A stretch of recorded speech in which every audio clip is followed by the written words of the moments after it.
Ya, yang saya hormati Bapak RW, mungkin lagi di pos RT 2. Saya akan kemarin disisip warga RT 03, RT 04, RT 07 yang tidak bisa saya sebutkan namanya, namun tidak mengurangi rasa takdir saya, sehingga kita bisa berkumpul di rumah aspirasi ini. Untuk mempersingkat waktu, mungkin kita langsung saja ya sosialisasi ini ke Pak Ade. Untuk waktu dan ini saya tengkar. Bapak Ibu sehat? Alhamdulillah. Biasa jawab lagi kalau MLM tuh alhamdulillah luar biasa sukses. Kita acara MLM sampah ini, Bu. Bapak Ibu, terima kasih sudah datang ke sini. Ini dari RT 3, 4 dan 7. Masya Allah, luar biasa sekali ya, 3, 4, 7. Udah pada masak, Pak, Bu? Oh. Salahin Bu RT nanti kalau misalkan pulang dari sini masak buat anaknya nih. Di sini pemerintah kurang kerjaan banget sih. Kan kita udah bayar sampah ya. Ngapain suruh milah-milah lagi? Kalau sarananya ada, kalau nggak ada gimana? Kalau tempat di depan rumah kita ada, kalau nggak ada gimana? Terus kasihan dong petugas gerobak kalau misalkan kita bilang nggak dapat penghasilan tambahan. Itu yang ada di kepala bapak ibu semua ya. Banyak hal lah yang membuat kita itu milah sampah itu menjadi sesuatu yang sulit. Karena kita sudah terbiasa bayar sampah, dikumpulkan jadi satu, taruh di depan, besok hilang. Dibatasin sekarang tuh nggak boleh lagi buang sampah kalau nggak dipilah. Karena kapasitasnya udah perlu. Peliknya ya Bu, Pak, gara-gara longsor juga hadis kami digeladi dari tetaplah sebagai TSK. Banyak nih rentetan-rentetannya. Gara-gara itu tempat sampah yang makanya mungkin sekarang ada beberapa keterlambatan di warga untuk mengangkut sampah ya karena memang mobilnya dibatasin. Nah itu kalau misalkan Bapak Ibu mau nyoba di RW 4 yang TPS Berlin. Nah di situ sampah dari kecamatan saya dikumpulin dulu di situ, dideketin. Gimana caranya satu kecamatan bisa masuk 10 mobil. Hasilnya gerakan itu ada dua. Yang pertama pilah sampah, yang kedua ngurangin buangan sampah ke Bantar Gebang. Buangan sampah ke Bantar Gebang setiap harinya 8.000 ton. Nah mau nggak mau kita harus ngurangin 50%-nya nih. Kalau secara logika dalam waktu 2 bulan ngurangin 4.000 ton mungkin nggak? Terang-terangan aja. Kira-kira menurut Bapak Ibu ngurangin sampah 4.000 ton se-DKI mungkin nggak? Tahun Korea butuh waktu dari tahun 60 sampai 2010. Itu sekitaran 50 tahun. Singapura butuh waktu 25 tahun. Kita dikasih sekarang itu ya coba aja dulu sampai kita menemukan pola yang pas. Kemarin saya di sini mencoba memberikan alternatif karena kami juga tidak mau warga merasa dibebani. Saya udah bayar sampah, saya udah bayar pajak, wajar dong saya dapat pelayanan maksimal dari pemerintah. Iya, kami mengaku itu. Dan kenapa harus ada instruksi kayak gini? Waktu 1 bulan kan 100 kilo, itu dari 3 RT. Bayangkan kalau dari 5 RT, 10 RT, 1000 RT itu berapa? Setidaknya dari B3 doang kita nggak buang ke Bantar Gebang. B3 itu nanti akan kita olah di TPS 3R. TPS Simatupang, di situ ada pengolahan B3 gitu kan, atau di TPS 3 Rawasari juga ada TPS khusus B3 akan diolah secara khusus B3, jadi tidak dibuang ke Bantar Gebang. 100 kilo dari RT 3, 4 dan 7 tidak dibuang ke Bantar Gebang per bulannya.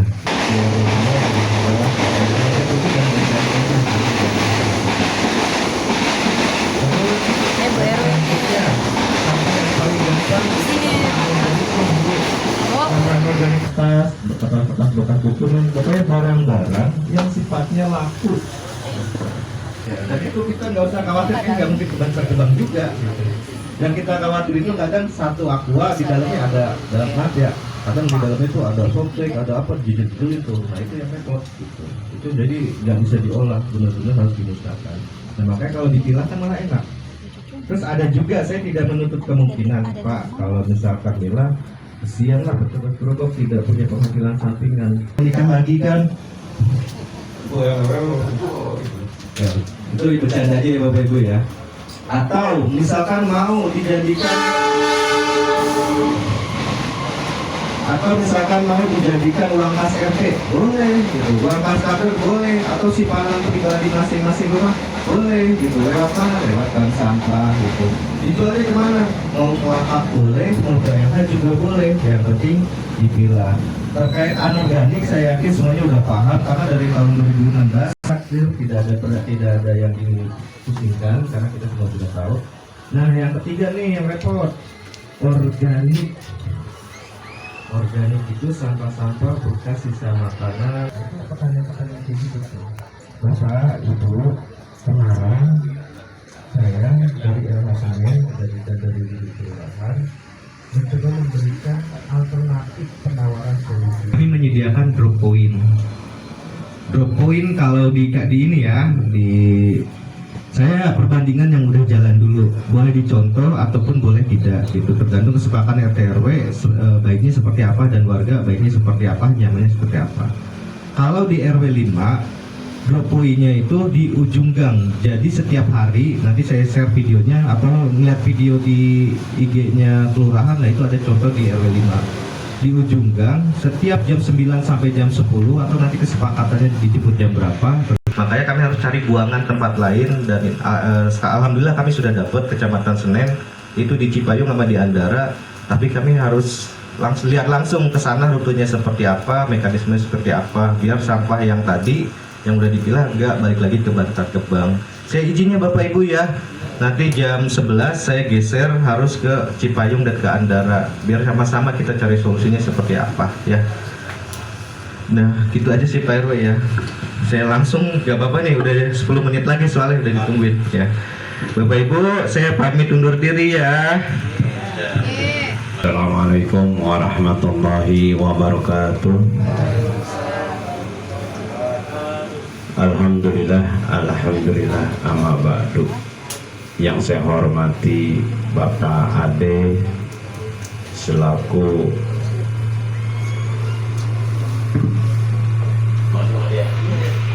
Ketua RT 03, 04 dan 07, dan yang saya hormati para kader Jumatik Dasa Wisma di RT 3, 4 dan 7, dan yang saya hormati warga RT 3, 4 dan 7 yang berbahagia. Yang pertama-tama marilah kita panjatkan puji serta syukur kita kehadirat Allah Subhanahu wa Ta'ala yang memberikan kita nikmat sehat, nikmat iman sehingga kita bisa bersilaturahmi pada pagi hari ini. Yang kedua, supaya pertemuan kita pada pagi hari ini menjadi barokah ya. Salah satu perkumpulan kalau tidak ada salawat Nabi tidak akan menjadi barokah. Mari kita bisa menjadi pengikutnya, jejak langkahnya, sehingga kita bisa menjalankan aktivitas kita dengan baik. Bapak-bapak, ibu-ibu yang berbahagia, yang pertama saya selaku Ketua RW 07 Kelurahan Paseban mengucapkan banyak-banyak terima kasih kepada Ketua RT 3, 4, dan 7 yang sudah melakukan langkah kedua. Langkah pertama kemarin saya sudah melakukan sosialisasi kepada Ketua RT dan kader-kader RW 07. Langkah kedua memang adalah Ketua RT. Ada instruksi Pak Gubernur terkait sampah. Ya, bahwasannya masyarakat wajib sekarang melakukan pemilahan. Ya. Langkah-langkah yang kami RW tidak melakukan pengelolaan bank sampah, BOP-nya ditahan. Kemungkinan kader-kader juga bisa begitu, karena kader wajib sekarang. Ini penekanannya. Alhamdulillah di RW 07 kalau menurut saya sudah tidak terlalu sulit terkait pengelolaan bank sampah. Karena sampah organiknya itu kita sudah ada punya lokasinya. Saya punya melakukan budidaya maggot. Jadi sampah organiknya sudah masuk ke maggot. Tapi karena ini sudah bergerak semua, pastinya akan overload nih. Saya kerjasama dengan LH. gelar nanti dapat dari ada keluarganya diberikan.